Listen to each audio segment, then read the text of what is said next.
Assalamualaikum warahmatullahi wabarakatuh. Salam sejahtera untuk kita semua. Nama saya Nicholas Surestama dengan NPM 217006516 dari Prodi Sistem Informasi akan memberikan penjelasan terkait tugas UAS Matematika SI2 oleh dosen Ibu Ira Diana Solihati, SSI, MMSI. Untuk soalnya, pertama kita akan membuat 100 data mata dulu, kemudian tentukan yang pertama range, banyak kelas, interval, lalu tabel distract, kemudian FKKD dan FKLD. Lalu yang kedua itu terkait ukuran statistik, ada mean, modus, median, kuartil, desil, persentil, ragam, dan standar deviasi atau simpangan baku.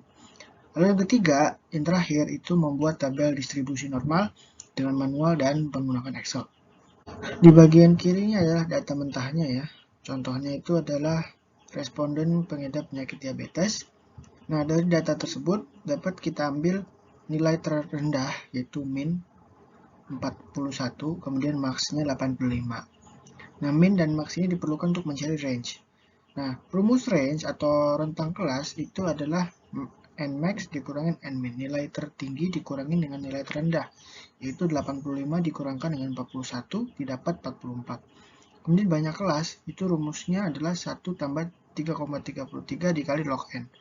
Log-nya N-nya itu berarti 100 ya, jadi 1 ditambah 3,33 dikali 2, karena log 100 itu 2 ya. Didapat 7,66, kita bulatkan menjadi 8. Kemudian interval kelas atau C, itu rumusnya adalah R dibagi dengan BK, itu banyak kelas. Jadi 44 dibagi 8 didapat 5,7. Nah, karena nilainya 5,7 tidak bulat ya, kita cek antara 5 dan 6 ya. Pertama, untuk yang 5, itu kita cek dengan menjumlahkan nilai terendah dengan dikalikan dengan C dan BK ya.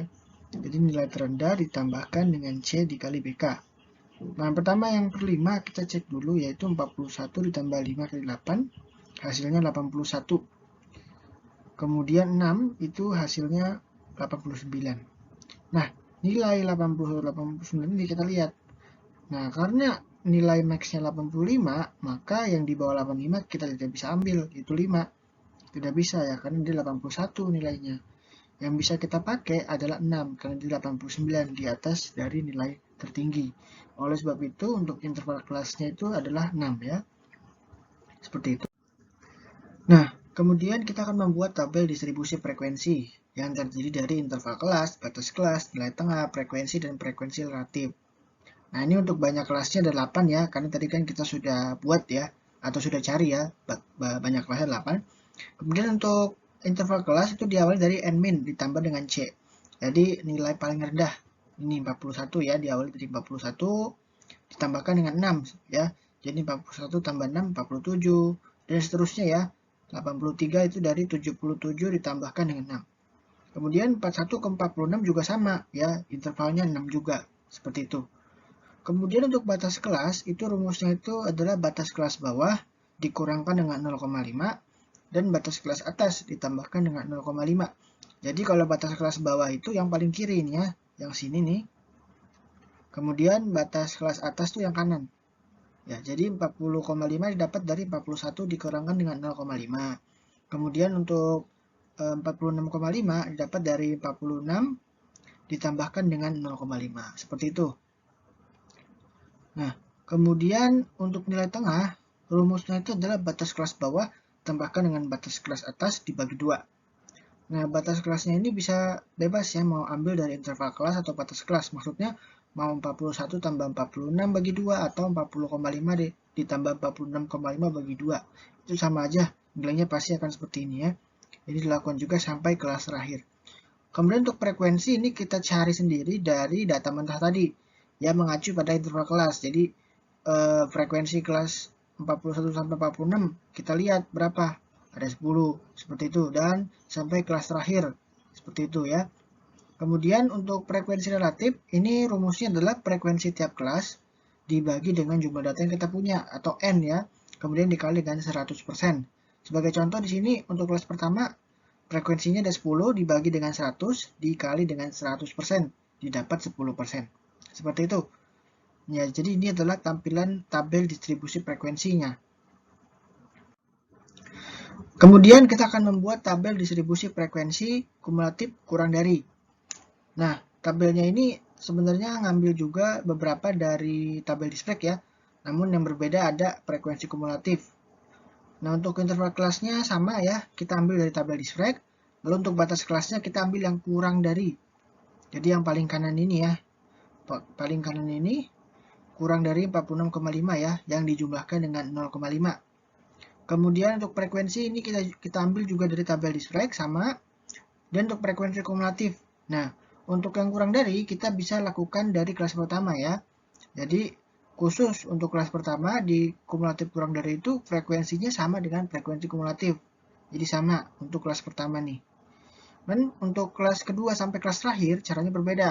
Jadi caranya adalah frekuensi kumulatif kelas sebelumnya ini dijumlahkan dengan frekuensi kelas setelahnya. Jadi 22 ini didapat dari 10 ini dijumlahkan dengan 12 ya, 22. Dan seterusnya sampai kelas terakhir ya, 100 ini didapat dari 96 dijumlahkan dengan 4 ya, seperti itu. Nah, kemudian untuk persen kumulatif caranya sama ya dengan tadi yang sebelumnya itu. Persen relatifnya yaitu frekuensi kumulatif tiap kelas dibagi dengan jumlah data yang kita punya lalu dikali dengan 100%. Seperti itu.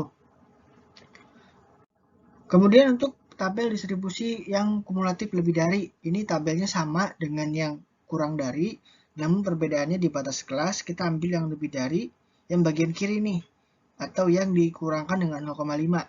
Jadi lebih dari 41 dikurangi 0,5, yaitu lebih dari 40,5. Ya, kita ambil yang bagian paling kiri ini dikurangkan dengan 0,5. Kalau tadi yang kurang dari yang bagian kanan yang ditambahkan dengan 0,5 ya. Kemudian untuk frekuensi juga sama, kita ambil dari tabel dispreg. Lalu untuk frekuensi kumulatif, nah ini berbeda dengan si kurang dari ya. Kalau kurang dari kita lakukan dari kelas pertama, lebih dari kita lakukan dari kelas terakhir ya, kebalikan. Jadi sistemnya sama ya prinsipnya. Frekuensinya sama dengan frekuensi kumulatif ya untuk kelas terakhir ini. Lalu untuk frekuensi yang di atasnya ini ya, didapat dari frekuensi kumulatif kelas sebelumnya ini ditambahkan dengan frekuensi kelas setelahnya, yaitu ini. Jadi 4 ditambahkan 10 hasilnya 14 dan seterusnya sampai kelas pertama nih 100 didapat dari 90 ditambahkan dengan 10 seperti itu. Nah untuk persen kumulatif juga sama caranya dengan yang di kumulatif kurang dari, yaitu frekuensi kumulatif tiap kelas dibagi dengan jumlah data atau N lalu dikali dengan 100%. Seperti itu. Nah itu adalah contoh pembahasan soal nomor 1 ya. Kemudian soal nomor 2 di sini berkaitan dengan ukuran statistik ya. Yang pertama kita akan mencari mean. Mean itu adalah nilai rata-rata dari suatu data, sekumpulan data yang berjumlah n. Nah, untuk rumusnya itu adalah sigma f kali xi dibagi dengan f. Nah, di sini adalah tampilan tabelnya ya. Jadi mirip sama dengan tabel yang sudah kita buat di soal nomor 1. Yang sama itu ada interval kelas, batas kelas, nilai tengah, dan frekuensi. Nah, yang baru ini ada ini ya, F kali X ini. Nah, F kali X ini maksudnya apa? Frekuensi ini dikali dengan nilai tengah. Jadi X itu nilai tengah ya. Di sini 435 didapat dari 10 dikali 43,5. Seperti itu. Nah, kemudian sudah diisi semua sampai kelas terakhir nih dijumlahkan ya. Nah, karena rumusnya kan sigma fxi, berarti perkalian f kali x ini dijumlahkan dari kelas pertama sampai kelas terakhir nih, didapat 6270 ya. Kemudian dibagi dengan f itu jumlah frekuensi atau jumlah n ya, sama saja. Jadi 6270 dibagi 100 yaitu 62,7. Nah, maka nilai mean atau rata-ratanya adalah 62,7 ya, seperti itu. Nah, selanjutnya masih dalam ukuran statistik, kita akan mencari nilai modus. Nah, modus itu adalah nilai yang paling banyak atau sering muncul. Nah, dalam di sini kita bisa lihat ya dari frekuensinya ya. Yang paling besar itu adalah 25. Ini ada di frekuensi kelas kelima ya. Ini. Ya, ini. Frekuensi kelas kelima ya. Jadi 1, 2, 3, 4, 5 nih. Ini 5. Nah, untuk rumus modus itu adalah tepi bawah ditambahkan dengan D1 dibagi D1 tambah D2 dikali P. Nah, untuk tepi bawah itu tepi bawah kelas modus ya. Jadi yang dikurangkan dengan 0,5 nih. Jadi yang ini ya kita ambil yang paling kiri nih. Kemudian untuk D1 itu selisih frekuensi kelas sebelumnya. Jadi ini kan kelas modusnya, frekuensinya. Kelas sebelumnya ini. Jadi 25 dikurangin dengan 18, itu 7. Lalu untuk D2 adalah selisih frekuensi kelas setelahnya. Jadi ini 8 ya setelahnya si kelas median ini. Jadi 25 kurang 8 dari dapat 17. Lalu untuk interval kelas ya yang sudah kita cari di soal nomor pertama, itu 6 ya. Nah, langsung kita masukkan ke dalam rumus ya. Jadi 64,5 ditambahkan dengan dalam kurung 7 per 7 tambah 17 dikali dengan 6. Didapat hasilnya adalah 66,3. Maka nilai modusnya adalah 66,3. Seperti itu. Kemudian kita akan mencari median ya. Median itu adalah nilai tengah dari data tersebut. Atau yang membagi data 50% atau setengah-setengah terbesar terkecil. Jadi data median itu berada di antara. Nah, rumusnya itu adalah BB atau tepi bawah ditambahkan dengan setengah N dikurang dengan FD dibagi frekuensi dikali dengan P. Nah, untuk itu pertama kita harus cari dulu di mana letak mediannya. Caranya di sini ya. Letak median sama dengan N dibagi 2. Nah, N-nya 100 dibagi 2, 50. Berarti kita cari 50, data ke 50. Nah, data ke 50 itu ada di mana? Nah, kita bisa lihat di sini yang saya merahkan ya. Di sini di kelas 59 sampai 64 dilihat dari frekuensi kumulatifnya. 35 sampai ke 53 pasti itu mengandung data ke 50. Itu sebabnya ya di kelas 59 sampai 64 ini adalah letak mediannya ya. Jadi ini adalah kelas ke 1 2 3 4 ya. Ini kelas keempat ya. Mediannya ya. Ini ya. 5964 adalah kelas median. Kemudian batas bawah atau tepi bawah yaitu ini. 59 ini ya dikurangkan dengan 0,5 yaitu 58,5 ya. Ini kemudian ditambah setengah N ya, tadi sama ya. 50 yang sudah kita cari letak mediannya. Kemudian dikurangkan dengan FD. FD itu adalah frekuensi kumulatif sebelum kelas median. Jadi ini ya, 35 ya. Kan tadi kelas mediannya kumulatifnya 53, sebelumnya 35. Dibagi dengan frekuensi. Nah, ini dilihat dari frekuensinya ini ya. Dari kelas mediannya 18. Atau juga bisa dengan cara ini. Kita lihat frekuensi di bawah kelas median 35. Nah, untuk menjadi 50 itu ditambahkan berapa? 15. Oke, ini kita simpan. Kemudian frekuensi sampai kelas median yaitu 53. Nah, biar menjadi 50 diapakan? Dikurangkan dengan 3. Nah, 15 tambah 3 18. Nah, itu frekuensinya ya. Sama. Jadi caranya bisa lihat dari frekuensinya atau kita cari sendiri seperti ini. Nah, kemudian kita langsung hitung dalam rumus ini ya, dan jangan lupa P-nya selalu di bawah atau interval kelasnya itu 6. Didapat mediannya adalah 63,5 ya, teman-teman. Seperti ini. Mediannya 63,5. Nah, kemudian yang selanjutnya kita akan mencari desil. Desil adalah pembagian kelompok menjadi 10 bagian sama rata. Nah, contohnya di sini saya akan mencari desil ke-9 atau D9 ya. Rumusnya itu adalah tepi bawah ditambahkan dengan P atau interval kelas itu dalam kurung 9N. Artinya kan data desil ke-9 ya. Jadi 9 dikali N per 10 ya. 10 bagian dikurangkan dengan FK dibagi dengan frekuensi. Nah, pertama kita cari dulu nih ya. Letak desilnya di mana. Jadi 9 dikali N ya. 9 dikali 100. 900 dibagi 10. 90 ya. Nah, jadi ada di kelas ke ini nih. Di sini ya yang dimerahkan ya, berarti ada di kelas 1, 2, 3, 4, 5, 6, 7 ya. Kelas ke-7 nih ya, seperti itu. Nah, maka dia dapat nih ya, tapi bawahnya yang ini, 77 ini, dikurangkan dengan 0,5. 76,5, interval kelasnya kan 6, ya kita masukkan langsung. Lalu 9 kali N per 10, 90, yang sudah kita cari tadi, dikurangkan dengan 86. Nah, 86 ini atau FK adalah frekuensi kumulatif sebelum kelas desil ini. Ya, lah itu 86. Ini, saya lingkarkan. Ya, dibagi 10. Nah, 10 ini adalah frekuensinya ya, yang ini nih. Ya, frekuensi si desil tadi. Kemudian kita hitung, didapat nilai desilnya 78,9 ya. Seperti itu untuk desil ke 9-nya. Kemudian kita akan mencari kuartil. Nah, kuartil adalah membagi data menjadi 4 bagian yang sama. Di sini saya akan mencari kuartil ketiga.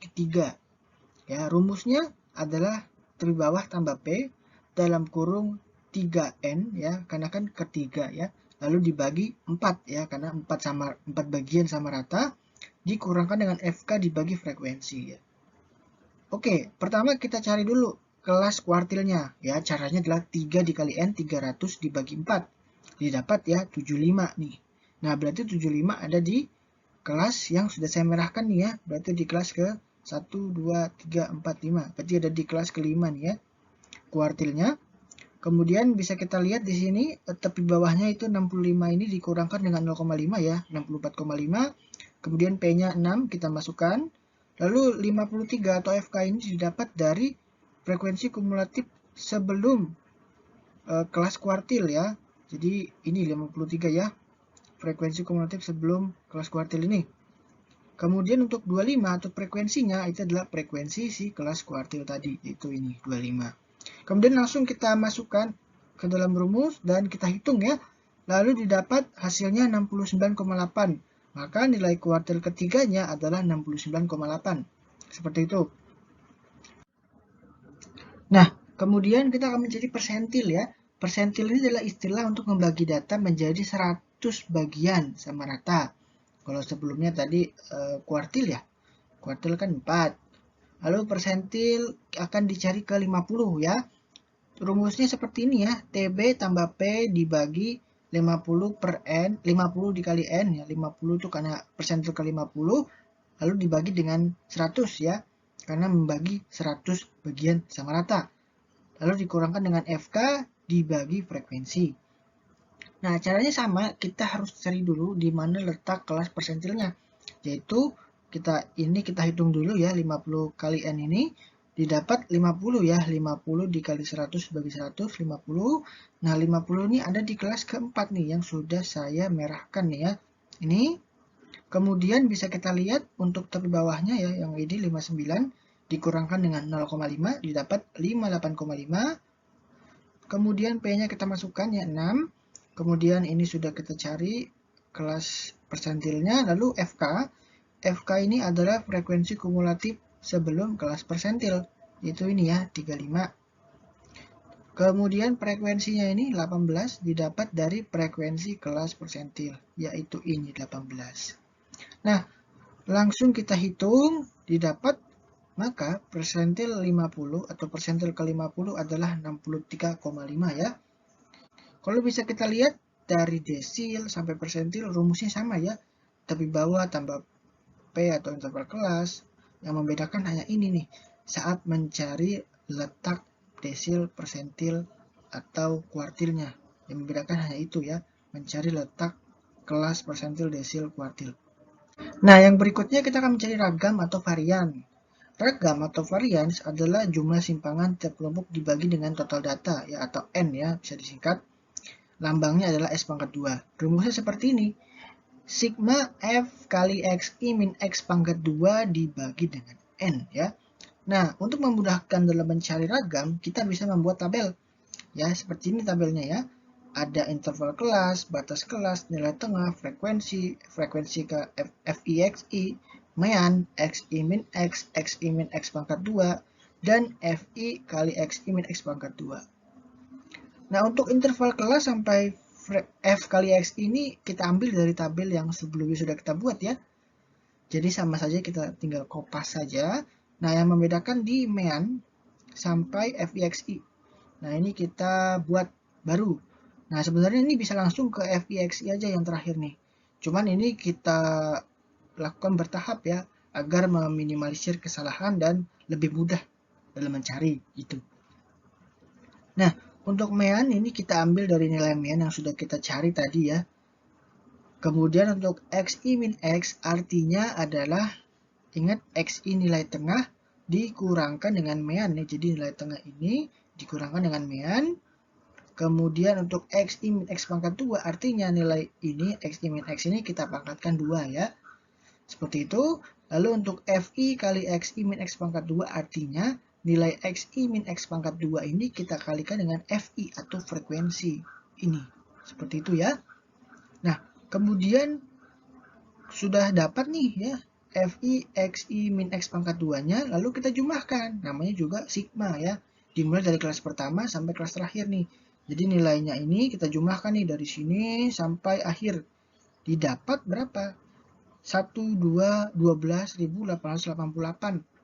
dibagi dengan N ya, 100. Maka didapat nilai ragamnya adalah 128,8 untuk populasi dan 130,18 untuk sampel. Kenapa berbeda? Karena kalau sampel itu N-nya itu dikurangkan dengan 1 ya. Jadi di sampel ini N-nya menjadi 99 ya, bukan 100. Seperti itu untuk mencari ragam. Nah, kemudian mencari simpangan baku atau standar deviasi. Nah, simpangan baku atau standar deviasi ini adalah bentuk akar dari ragam. Ya, lambangnya S saja nih, S. Kalau tadi kan ragam S pangkat 2. Rumusnya adalah akar dari ragam atau akar dari S pangkat 2 ini. Nah, karena nilai ragamnya tadi sudah kita ketahui ya, kita tinggal masukkan ke dalam rumus, yaitu akar dari 128,88 adalah 11,35 untuk populasi dan 11,41 untuk sampel. Nah, sekarang kita sudah ada di soal terakhir ya, soal nomor 3, membuat grafik distribusi normal. Ya contoh nih ya, nilai rata-rata responden ya ini mean ya, pengidap diabetes 62,70 ya ini mean yang sudah kita cari tadi ya di nomor 2. Kemudian dengan standar deviasi 11,35. Nah, ini simpangan baku yang sebelumnya sudah kita cari juga. Nah, tanyakan atau soalnya berapakah persentase pengidap diabetes di bawah 60? Berarti di bawah 60 nih ya. Nah, untuk membuat grafik distribusi normal, kita harus tahu dulu nilai Z atau nilai bakunya. Rumusnya untuk Z adalah X, ya variabel yang akan kita cari, variabel bebas, dikurangkan dengan mean dibagi standar deviasi. Nah, X-nya ini adalah 60 tahun ini ya. Ini X-nya 60 ya. Kemudian mean-nya itu ini ya, 62,70. Standar deviasinya itu ini ya, 11,35. Kita hitung di sini, lalu kita dapatkan nilai Z-nya itu minus 0,24. Nah, nilai Z ini yang akan kita cari melalui tabel distribusi Z ya, dengan patokan Z sama dengan A, BC. Bisa kita lihat di bagian kanan adalah tabelnya ya. Nah, yang ke bawah ini adalah A, B. Yang ke kanan itu adalah C. Kita cari dulu yang A, B-nya ya, 0,2 nih ya. Kita bisa lihat, oh di sini ya, ternyata yang saya beri kotak warna merah nih ya. Di sini, kemudian yang C yang ke kanan kita lihat 0,04 ya. Oh, ada di sini nih yang saya beri kotak warna merah nih ya. Lalu kita dapatkan nih nilai yang paling ini ya, yang saya lingkarin nih ya. Saya kasih warna hitam mungkin ya, nih adalah nilai Z-nya. Nah, dengan tabel kurva distribusi Z tadi didapat nilai Z-nya adalah 0,0948 atau dalam persentase 9,48% ya, dikali dengan 100. Nah, jadi persentase pengidap diabetes di bawah umur 60 berapa? Nah, kita bisa lihat nih grafiknya secara manual saya buat karena dia kan nilai X-nya itu di bawah mean ya. Berarti dia di kiri nih, bukan di kanan ya. Jadi sebelah kiri nih. Seperti itu. Nah, tadi kan sudah dapat ya jarak dari 0 sampai dengan X ya, mean sampai 60-nya kan 9,48. Nah, kemudian ditanyakan di bawah 60, berarti sisanya ke kiri sini. Nah, caranya adalah dengan mengurangkan 50% dengan 9,48. Didapat 40,52% ya. Seperti itu, karena ditanyakan kurang dari 60. Nah, kalau lebih dari 60 ya berarti 50 ditambahkan dengan 9,48. Seperti itu ya. Nah, kalau dalam jumlah, ya kita bisa lakukan dengan mengalihkan jumlah data yang kita punya N dengan persentase yang di bawah 60 tahun tadi. 100 dikali 40,52% didapat 41 jumlah orang yang usianya mengidap diabetes di bawah 60 tahun. Seperti itu untuk cara manual mencari atau membuat grafik distribusi normal ya. Kemudian dalam Excel kita juga bisa membuat grafik Z-nya. Oke, kita akan jelaskan dengan video Excel ya. Kita sekarang sudah di file Excel ya. Pertama, untuk membuat grafik distribusi normal, kita buat tabelnya dulu yang terdiri dari data X, ada standar Z, probabilitas, dan kepekatan distribusi. Lalu juga kita masukkan nilai mean dan simpangan baku yang sudah kita cari dari soal sebelumnya ya. Untuk data X ini adalah data mentah yang kita punya ya. Nah, kalau di saya ada 100, lalu diurutkan dari terkecil sampai terbesar. Ini bisa kita gunakan fungsi short ya. Ini short, smallest to largest. Oke. Nah, kemudian untuk standar Z atau nilai bakunya ini rumusnya sama dengan yang di manual tadi, di PPT ya. Jadi X dikurangin mean dibagi standar deviasi. Nah, ini adalah hasilnya. Nah, kalau dilihat ini untuk sel C9 dan C10 ini saya blok ya. Jadi mean dan simpangan bakunya saya blok, sel dan kolomnya, sehingga saat saya drag sampai ke data 100, dia tidak berubah. Yang berubah itu nilai X-nya. Itu. Kemudian untuk probabilitas, saya menggunakan fungsi bawaan Excel, yaitu norm.s.dis, dengan Z-nya itu nilai standar Z tadi, lalu kumulatifnya adalah true. Seperti itu. Dan kepekatan distribusi ini juga sama, saya gunakan fungsi norm.sdis-nya, dengan kumulatifnya dia false ya. Nah, ini adalah tampilannya. Kemudian tinggal kita blok saja standar Z sampai kepekatannya, lalu kita drag ke bawah. Jadi tidak perlu kita hitung pakai rumus satu-satu ya. Seperti itu. Nah, kalau sudah terisi semua tabelnya nih, tinggal kita buat dalam bentuk grafik. Caranya kita tinggal ke insert, lalu kita pilih chart ya, yang scatter. Yang ini smooth line and marker. Kemudian menuju chart design, select data. Kita add datanya, lalu kita beri nama grafik Z. Dan series X-nya itu adalah standar Z-nya ya. Ini. Kemudian untuk Y-nya, itu adalah si kepekatan distribusinya. Seperti ini.